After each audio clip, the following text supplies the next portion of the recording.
ടീനു മോളെ, ഞാൻ പറഞ്ഞത് തന്നെയല്ലേ വീണ്ടും വീണ്ടും നിനക്ക് പറയാനുള്ളത്. എനിക്കും അതിനപ്പുറം ഒന്നും പറയാനില്ല. I just hate you. Call കട്ടായതും ഒരു തേങ്ങൽ തൊണ്ടക്കുഴിയോളം എത്തി നിൽക്കുന്നത് ആൽബി അറിഞ്ഞു. ഇരു കൈകളാൽ നെറ്റിയൂന്നി അവനിരുന്നു. കടലിലേക്ക് ആഴ്ന്നിറങ്ങുന്ന സൂര്യനൊപ്പം തിരയുടെയും കരയുടെയും പ്രണയത്തിന് സാക്ഷിയായി ചന്ദ്രനും എത്തിയിരുന്നു. ബീച്ചിന്റെ പല ഭാഗത്തായി സ്ഥാപിച്ചിരുന്ന വിളക്കുകൾ തെളിഞ്ഞു. കുടുംബത്തോടൊപ്പവും കൂട്ടുകാരോടൊപ്പവും കുറച്ചു സമയം ചിലവഴിക്കാൻ എത്തിയവർ അങ്ങിങ്ങായി ഇടം പിടിച്ചു. മണൽ വാരി കളിക്കുന്ന 2 കൊച്ചു കുട്ടികളിൽ ആൽബിയുടെ കണ്ണുടക്കി. ചെറുചിരിയോടെ അവനത് നോക്കിയിരുന്നു. ഓർമ്മകൾ ചില വർഷങ്ങൾ പിന്നിലേക്ക് അവനെ കൊണ്ടുപോയി. പഞ്ഞിപോലെ മൃദുവായ കുഞ്ഞുവിരലിൽ തൊട്ടുനോക്കിയ 1 വയസ്സുകാരന്റെ മുഖം ഓർമ്മകളിൽ വന്നെത്തി. അത് ഒരിക്കലും മായാത്ത ചിത്രമായി തൻ്റെ ഹൃദയത്തിലുണ്ടാകും. കാരണം അവിടെ മുതലാണ് ആൽബിയുടെ ജീവിതം തുടങ്ങുന്നത്. ടീന എന്ന തൻ്റെ മാത്രം ടീനു കൊച്ചിൻ്റെ കൂടെ സ്നേഹിച്ചും വഴക്കിട്ടും താൻ കടന്നുപോയ കുട്ടിക്കാലം.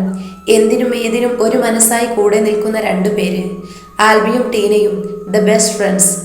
വളരുംതോറും പുതിയ സൗഹൃദങ്ങളിൽ പിരിഞ്ഞു പോകുമെന്ന് പറഞ്ഞവരുടെ മുന്നിലൂടെ കൈകോർത്ത് നടക്കുമ്പോൾ ഒരു തരം സന്തോഷമായിരുന്നു, അഹങ്കാരമായിരുന്നു. ഇടയ്ക്കെപ്പോഴോ ഞങ്ങളുടെ കല്യാണത്തെക്കുറിച്ച് വീട്ടുകാർ സംസാരിക്കുന്നത് കേട്ടപ്പോൾ അത്ഭുതമാണ് തോന്നിയത്. ഒരമ്മയുടെ പാല് കുടിച്ച് വളർന്നവർ എങ്ങനെ പ്രണയിക്കും? എന്തേ ആരും അത് ചിന്തിച്ചില്ലേ? എന്തേ ആരും ഞങ്ങളുടെ ബന്ധത്തിന്റെ പരിശുദ്ധി അറിഞ്ഞില്ലേ? പിന്നീട് പലരും ഞങ്ങൾക്കിടയിൽ പ്രണയമുണ്ടെന്ന് വരുത്തി തീർക്കാനും തെളിയിക്കാനുമൊക്കെ ശ്രമിച്ചു. ആദ്യമൊക്കെ അതിനെ എതിർക്കാൻ നോക്കിയെങ്കിലും പിന്നെ ചിന്തിച്ചു, എന്തിന് മറ്റുള്ളവരെ അത് ബോധ്യപ്പെടുത്തണം? കൂടെ പഠിക്കുന്നവർക്കൊക്കെ പ്രണയമായപ്പോഴും ഞങ്ങൾക്കിടയിൽ അങ്ങനെ ഒരാൾ വേണമെന്ന് ആഗ്രഹിച്ചിട്ടില്ല. ഞങ്ങളുടെ ലോകം ഞങ്ങൾ മാത്രമാണ്. താന്തോന്നിയും അവൻ്റെ ടീന കൊച്ചും. ജെറിയും കിച്ചുവും ചിക്കുവും കാലക്രമേണ ആ ലോകത്തിന്റെ ഭാഗമായപ്പോഴും ഞങ്ങൾ ഞങ്ങളായി തന്നെ തുടർന്നു. ടീനുവിന് 22 വയസ്സായപ്പോൾ മുതൽ കേൾക്കാൻ തുടങ്ങിയതാണ് കല്യാണം ഒന്നും ആയില്ലേ എന്ന ക്ലീശേ ചോദ്യം. അതിൽ അവളുടെ അഭിപ്രായം അറിയാൻ ചെന്നപ്പോഴാണ് കല്യാണത്തെക്കുറിച്ചുള്ള അവളുടെ ഏറ്റവും വലിയ ആഗ്രഹത്തെ പറ്റി പെണ്ണ് പറയുന്നത്. എൻ്റെയും അവളുടെയും കല്യാണം ഒരുമിച്ചായിരിക്കണമെന്ന്. ആദ്യം അത് തമാശയായിട്ടാണ് ഞാൻ കണ്ടത്. അവൾ സീരിയസ് ആണെന്നറിഞ്ഞപ്പോൾ ഞാനും അതിനെപ്പറ്റി ആലോചിച്ചു. ശരിയാണ്, ഒരു ശ്വാസം പോലെ കഴിഞ്ഞവരുടെ ജീവിതത്തിലെ ഏറ്റവും പ്രധാനപ്പെട്ട ദിവസം ഒരുമിച്ച് തന്നെയാകണം. തനിക്കതിനുള്ള പക്വത ആകുന്നതുവരെ ആർക്കും പിടികൊടുക്കാതെ ടീനു നടന്നു. 3 വർഷങ്ങൾക്ക് ശേഷം അതേ ക്ലീശേ ചോദ്യം തൻ്റെ നേർക്കും വന്നപ്പോൾ പല കാരണങ്ങൾ പറഞ്ഞു ഒഴിഞ്ഞുമാറി. പക്ഷെ യഥാർത്ഥ കാരണം അതൊന്നും ആയിരുന്നില്ല. വരുന്ന പെൺകുട്ടിക്ക് ഞങ്ങളുടെ സൗഹൃദം അംഗീകരിക്കാൻ കഴിയുമോ എന്ന് പേടി. ടീനുകളോളം തന്നെ മനസ്സിലാക്കാൻ കഴിയുന്നവളെ കണ്ടെത്തുന്നത് വരെ വിവാഹത്തെക്കുറിച്ച് ചിന്തിക്കില്ലെന്ന് തീരുമാനിച്ചു. എന്നാൽ അധികം വൈകാതെ തന്നെ എനിക്കായി ജനിച്ചവളെ കർത്താവ് എൻ്റെ മുന്നിൽ കൊണ്ടെത്തിച്ചു. ആത്മിക, എൻ്റെ മാത്രം അമ്മൂട്ടി. കിച്ചുവിലൂടെ അവളെക്കുറിച്ച് അറിഞ്ഞപ്പോഴും ആദ്യമായി അവൻ്റെ കൂടെ അമ്പലത്തിൽ വെച്ച് കണ്ടപ്പോഴും ഒരു സാധാരണ പെൺകുട്ടി എന്നതിനപ്പുറം ഒന്നും തോന്നിയിരുന്നില്ല.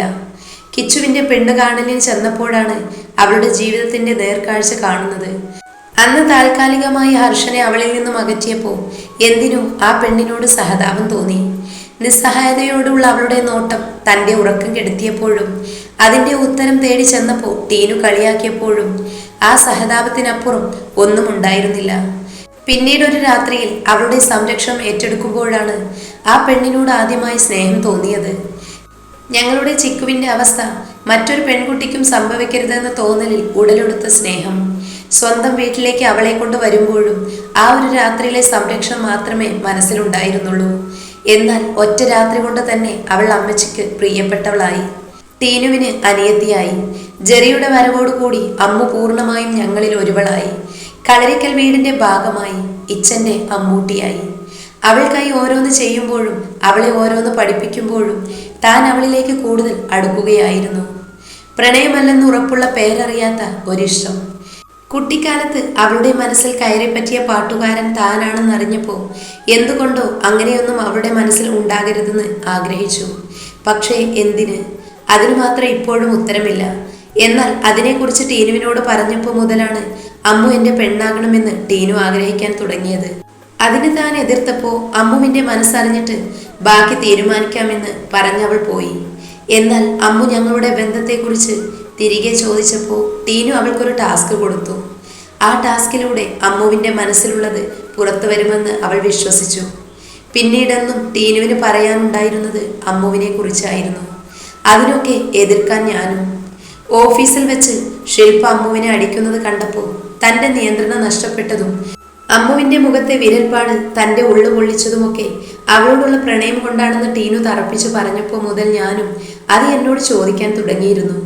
അതിനുള്ള ഉത്തരം കിട്ടിയത് ചിക്കുവിന്റെ ഓർമ്മ ദിവസമാണ്.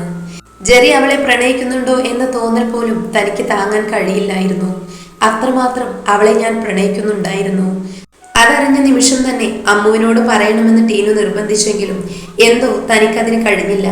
ഒരു പക്ഷേ ഞാൻ ആഗ്രഹിക്കുന്നത് പോലെയൊന്നും അവളുടെ മനസ്സിലില്ലെങ്കിൽ അവളെ വീട്ടിലേക്ക് കൊണ്ടുവന്നത് പോലും ആ ഒരു ഉദ്ദേശത്തോടെയാണെന്ന് അവൾ ചിന്തിച്ച. എന്നാൽ അതിനുള്ള ഉത്തരവും എനിക്ക് കിട്ടി ആ അപകടത്തിലൂടെ. അന്ന് അവളുടെ മാനസികാവസ്ഥ ടീനുവിൽ നിന്നറിഞ്ഞപ്പോൾ തന്നെ എനിക്കുറപ്പായതാണ് ആ പെണ്ണിന്റെ മനസ്സ് നിറയെ ഞാനാണെന്ന്. അവളെ ഒന്ന് കാണാൻ കൊതിക്കുമായിരുന്നു. നെഞ്ചോട് ചേർത്ത് നിർത്തി വാക്കു കൊടുക്കണം, ഒരിക്കലും ഒറ്റക്കാക്കില്ല എന്ന്. എനിക്ക് പനിയാണെന്നറിഞ്ഞ് വേവലാതിയോടെ അടുത്തു വന്നിരുന്നവളുടെ സമീപം പാതി മയക്കത്തിലും ഞാൻ അറിഞ്ഞിരുന്നു. എന്റെ നെറ്റിയിൽ ഉമ്മ നൽകി എനിക്ക് ആശ്വാസം ഏകിയവളെ തിരികെ ചുംബിച്ചതും പ്രണയം പറഞ്ഞതും അത്രമേൽ ആ നിമിഷം ഞാൻ ഇഷ്ടപ്പെട്ടത് കൊണ്ടാണ്. പിറ്റേന്ന് എന്റെ മുന്നിൽ വരാതെ അവൾ നടന്നപ്പോൾ ഉള്ളൊന്നു പിടഞ്ഞു.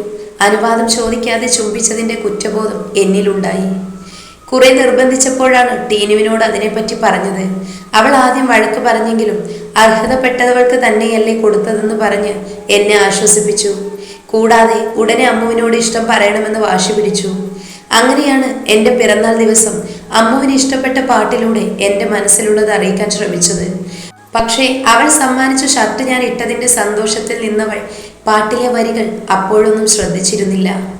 അമ്പലത്തിൽ ഒരുമിച്ച് വിളക്ക് കൊളുത്തിയപ്പോഴും ഹർഷനെ പേടിച്ച് തൻ്റെ കയ്യിൽ അവൾ മുറുകെ പിടിച്ചപ്പോഴും ഞാൻ ഹൈദരാബാദിലേക്ക് പോകണ്ടെന്ന് പറഞ്ഞ് കണ്ണു നിറച്ചപ്പോഴും അവളെ കാണാതെ ഭ്രാന്ത് പിടിച്ച് നടന്നപ്പോഴും അവളുടെ പിറന്നാൾ ഓർത്തു വെച്ച് പെണ്ണിനെ ഞെട്ടിച്ചപ്പോഴും അഡ്മിഷൻ ലെറ്റർ കണ്ട് കണ്ണു നിറച്ച് അവൾ എന്നെ നോക്കിയപ്പോഴും പരസ്പരം പറയാതെ തന്നെ ഞങ്ങൾ ആ പ്രണയം പങ്കുവെക്കുകയായിരുന്നു. അപ്പോഴും അവളുടെ പഠനത്തിന് ഞാൻ പ്രാധാന്യം കൊടുത്തിരുന്നു. അതുകൊണ്ട് തന്നെയാണ് ഉടനെ അമ്മുവിനെ വിവാഹം ചെയ്യില്ല എന്ന് ടീനുവിനോട് പറഞ്ഞത്. പക്ഷേ എത്ര കാലം കഴിഞ്ഞാലും കല്യാണം ഒരുമിച്ച് മതിയെന്ന തീരുമാനത്തിൽ അവൾ ഉറച്ചു നിന്നു. ശരിക്കും പറഞ്ഞ എനിക്കും അമ്മുവിനും വേണ്ടി അവൾ കാത്തിരിക്കാൻ തുടങ്ങി. എല്ലാം ഒരു വിശ്വാസത്തിലായിരുന്നു, ആർക്കും ഞങ്ങളെ പിരിക്കാൻ കഴിയില്ലെന്ന വിശ്വാസം. പക്ഷേ എല്ലാം തകിടം മറിഞ്ഞത് കിച്ചുവിന്റെ കല്യാണ പിറ്റേന്നാണ്. അമ്മുവിന്റെ സങ്കടത്തിന്റെ കാരണം ഞാൻ വഴക്ക് പറഞ്ഞത് കൊണ്ടാണെന്നാ കരുതിയത്. എന്നാൽ മരുമകളെ കുറിച്ചുള്ള അമ്മച്ചിയുടെ സങ്കല്പം കേട്ടിട്ടാണ് അവൾ മൂഡ് ഓഫായി നടന്നതെന്ന് ഞാൻ അറിയുന്നത് കിച്ചുവിന്റെ വീട്ടിൽ വെച്ചാണ്.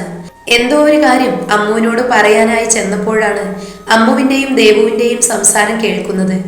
അമ്മച്ചി പറഞ്ഞത് കേട്ടപ്പോൾ ചിരിയാണ് വന്നത്.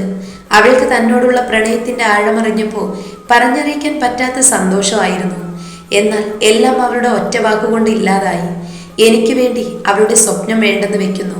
അവൾ ഏറെ ആഗ്രഹിച്ച IAS എന്നോടുള്ള പ്രണയത്തിന്റെ പേരിൽ ഉപേക്ഷിക്കുന്നു എന്നറിഞ്ഞപ്പോൾ കരണം പുകച്ചൊന്ന് കൊടുക്കാനാണ് തോന്നിയത്. പക്ഷേ അതുകൊണ്ടൊന്നും പ്രയോജനമുണ്ടാവില്ലെന്ന് അവളുടെ വാക്കുകളിലൂടെ തന്നെ മനസ്സിലായി. വഴക്ക് പറഞ്ഞാലോ അടിച്ചാലോ ഒന്നും അവളുടെ മനസ്സ് മാറില്ല. എന്റെ പ്രണയം പോലും അറിയാതെയാണ് അങ്ങനെയൊരു കടുത്ത തീരുമാനം അവൾ എടുത്തത്. അപ്പോ എന്റെ ജീവനേക്കാൾ വലുതാണ് എനിക്കവളെന്നറിയുമ്പോൾ പെണ്ണിന്റെ അവസ്ഥ എന്താവും? അതുകൊണ്ട് മാത്രം എൻ്റെ പ്രണയം ഞാൻ അവളിൽ നിന്ന് മറച്ചു വെക്കാൻ തീരുമാനിച്ചു. ഒരു നോട്ടം കൊണ്ട് പോലും ഇനി അവളെ മോഹിപ്പിക്കരുതെന്ന് ആഗ്രഹിച്ചു. പക്ഷേ എന്നെ പോലും ഞെട്ടിച്ചുകൊണ്ട് പിറ്റേന്ന് തന്നെ അവൾ എന്നോട് ഇഷ്ടം പറഞ്ഞു. ഞാൻ ഏറെ കാത്തിരുന്ന ദിവസമായിരുന്നു അത്. പക്ഷേ അന്നെനിക്ക് എൻ്റെ അമ്മുവിനെ വേദനിപ്പിക്കേണ്ടി വന്നു.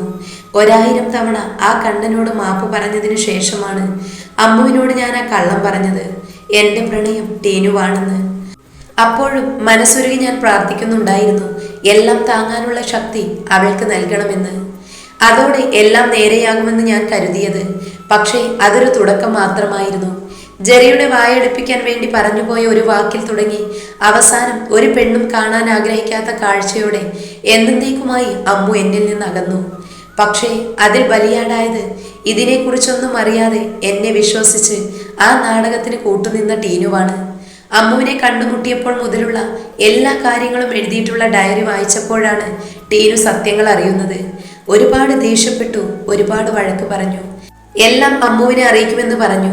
ഞാൻ തന്നെ എല്ലാം അവസാനിപ്പിച്ചോളാം എന്ന് പറഞ്ഞപ്പോഴാണ് മനസ്സെല്ലാം മനസ്സോടെ അവൾ എൻ്റെ കൂടെ നിന്നത്. അന്നാ ദിവസം ഞാൻ പറഞ്ഞിട്ടാണ് ടീനു വീട്ടിലേക്ക് വന്നത്. ഞാൻ പറയാതെ എഴുന്നേൽക്കരുതെന്ന് പറഞ്ഞ് അവളെ പിടിച്ചു കിടത്തുമ്പോൾ കൂടുതലൊന്നും ചിന്തിക്കാതെ അവൾ അതനുസരിച്ചത് എന്നോടുള്ള വിശ്വാസം കൊണ്ടായിരുന്നു. അതുപോലെ തന്നെ അമ്മു വീട്ടിൽ നിന്ന് ഇറങ്ങുമ്പോൾ അവളെ സേഫായിട്ട് അമ്മച്ചിയുടെ അടുത്ത് എത്തിക്കണമെന്ന് കിച്ചുവിനെ പറഞ്ഞ് ഏൽപ്പിക്കുമ്പോൾ എൻ്റെ ഉദ്ദേശം എന്തായിരുന്നു എന്ന് അവനും അറിയില്ലായിരുന്നു. അമ്മ വന്നതോ അവൾ ആ രംഗം കണ്ടതോ ഒന്നും ടീനു അറിഞ്ഞില്ല. ഒടുവിൽ നടന്നതൊക്കെ പറയുമ്പോൾ ചെറുതായി ദേഷ്യപ്പെടുമെന്ന് മാത്രം കരുതിയ എന്നെ ഞെട്ടിച്ചുകൊണ്ട് അവൾ അലറി വിളിക്കുകയാണ് ചെയ്തത്. എൻ്റെ ഇരു കവിളിലും മാറി മാറി അടിക്കുമ്പോഴും എനിക്ക് വേദനിച്ചില്ല. കാരണം എല്ലാ അർത്ഥത്തിലും തോറ്റു നിൽക്കുകയായിരുന്നു ഞാൻ. ടീനുവിൻ്റെ ചോദ്യങ്ങൾക്കൊന്നും എനിക്ക് ഉത്തരയില്ലായിരുന്നു. അമ്മുവിന് വേണ്ടി ഞാൻ കാട്ടിക്കൂട്ടിയതൊക്കെ ടീനുവിൻ്റെ ജീവിതത്തെയാണ് ബാധിക്കുന്നതെന്ന് ഞാൻ ചിന്തിച്ചില്ല. അമ്മുവിൻ്റെ സ്ഥാനത്ത് മറ്റാരെങ്കിലുമാണ് അവിടേക്ക് വന്നതെങ്കിൽ എന്ത് സംഭവിക്കുമായിരുന്നു എന്ന് ഞാൻ ചിന്തിച്ചില്ല. നിശബ്ദനായി നിന്ന എൻ്റെ മുഖത്ത് നോക്കി വെറുപ്പാണെന്ന് പറഞ്ഞിട്ട് ടീനു പോകുമ്പോഴും ഒരു വിശ്വാസം ഉണ്ടായിരുന്നു അവൾ എന്നെ വിട്ടു പോകില്ലെന്ന്. പക്ഷേ അമ്മു ഹോസ്റ്റലിലേക്ക് മാറിയതിൻ്റെ അന്ന് രാത്രിയിലത്തെ ഫ്ലൈറ്റിന് തന്നെ ടീനു ബാംഗ്ലൂരിലേക്ക് പോയി. എല്ലാം അവിടെ അവസാനിച്ചു. ഓഫീസിലെ അന്നത്തെ വിശേഷങ്ങളൊക്കെ ഹർഷനോട് പറയുമ്പോൾ ദിയയുടെ കണ്ണ് നിറയുന്നത് അവൻ ശ്രദ്ധിച്ചു. എന്തു പറ്റി നിനക്ക്? അത് പറ, എന്താ ഈ സങ്കടത്തിന് കാരണം? ഒരു താലി ഈ കഴുത്തിൽ തരാൻ എത്ര നാളുകൊണ്ട് ഞാൻ പറയുന്നത്. അമ്മാവനും അമ്മായിയും ഇവിടെ വന്നുണ്ടാക്കിയ പ്രശ്നങ്ങളൊക്കെ നീ മറന്നോ ദിയ? ഒടുവിൽ പോലീസ് കേസ് വരെ ആയില്ലേ? അവസാനം ഇങ്ങനെ ഒരു മകളില്ലെന്ന് പറഞ്ഞിട്ടല്ലേ അവർ പോയത്? ഒരിക്കലും അവരെ കുറ്റപ്പെടുത്താൻ പറ്റില്ല. അതുകൊണ്ടാണ് പൂർണ്ണ ആരോഗ്യം വീണ്ടെടുത്തതിനു ശേഷം അവരുടെ സമ്മർദ്ദത്തോടെ തന്നെ നിന്നെ ഞാൻ സ്വന്തമാക്കൂ എന്ന് ആഗ്രഹിച്ചത്. അവന്റെ മറുപടിയിൽ ആശ്വാസം കിട്ടാത്തതുപോലെ അവൾ തലകുനിച്ചു. താഴെത്തുമ്പിൽ പിടിച്ച് മുഖം ഉയർത്തിയതും അവൾ അവന്റെ നെഞ്ചിലേക്ക് ചേർന്നു. ഓഫീസിൽ ചില മുറുമുറുപ്പുകളൊക്കെ കേൾക്കുന്നുണ്ട്. എന്താ കേൾക്കുന്നത്? അത് ഞാനും ചെറിയും തമ്മിൽ. ഓ, അപ്പോ അതാണ് കാര്യം. നിനക്ക് അവിടെ കുറച്ചധികം സ്വാതന്ത്ര്യമുള്ളതിന്റെ കുശുമ്പ്. ആൽബിയുടെ പേര് ചേർത്ത് പറയാൻ പറ്റില്ലല്ലോ, അതുകൊണ്ട് പാവം ജെറിയെ പിടിച്ചങ്ങിട്ടു. പോർഷേട്ടാ, എന്തു പറഞ്ഞാലും ഒരു തമാശ. നിക്ക് പെണ്ണെ, ഈ നിസാര കാര്യത്തിന് നീ ഇങ്ങനെ കണ്ണു നിറയ്ക്കുന്നത് എന്തിനാ? അതെ, എന്റെ പെണ്ണ് എന്താണെന്ന് എനിക്കറിയാം. അത്രയും വിശ്വാസം തന്നെയുണ്ട് ജെറിയോടും. അതുകൊണ്ട് മറ്റുള്ളവർ എന്തു പറയുമെന്നോർത്ത് സമയം കളയണ്ട, കേട്ടല്ലോ? അവരുടെ സംസാരം കേട്ടുകൊണ്ടാണ് അമ്മു മുറിയിലേക്ക് വരുന്നത്. അമ്പലത്തിൽ നിന്നും വന്നതിനു ശേഷം കിടക്കുകയായിരുന്നു അവൾ. കട്ടിലിരുന്ന് എന്തൊക്കെയോ സൗണ്ട് ഉണ്ടാക്കി കളിക്കുന്ന ദച്ചുവിനെ മടിയിലിരുത്തിക്കൊണ്ട് അമ്മുവും അവരോടൊപ്പം കൂടി. ദേവും കിച്ചേട്ടനും ഇതുവരെ എത്തിയില്ലേ? ഇല്ല അമ്മു, നീ അമ്പലത്തിലേക്ക് പോയതിന്റെ പിറകെ തന്നെ ഇറങ്ങിയതാ. ഇനി കറങ്ങിയിട്ടൊക്കെ വരുമെന്നാ അവർ പറഞ്ഞത്. ഓ, അതൊക്കെയാണ് പ്രണയം. കൊച്ചിനെ വീട്ടിലുള്ളവരെ ഏൽപ്പിച്ചിട്ട് ഇങ്ങനെ കറങ്ങി നടക്കുവാ രണ്ടും. ഇതൊക്കെ കണ്ടുപഠിച്ചോ ഹർഷേട്ടാ? ഒന്ന് എഴുന്നേറ്റിട്ട് വേണം എന്റെ ദിയ ചേച്ചിയും ഇതുപോലെ കൊണ്ടുപോകാൻ. ഹർഷനും ദിയയും പരസ്പരം നോക്കി. അവർക്കിടയിൽ കട്ടുറുമ്പാകേണ്ടെന്ന് കരുതി ദച്ചുവിനെയും എടുത്ത് അമ്മു പുറത്തേക്കിറങ്ങി.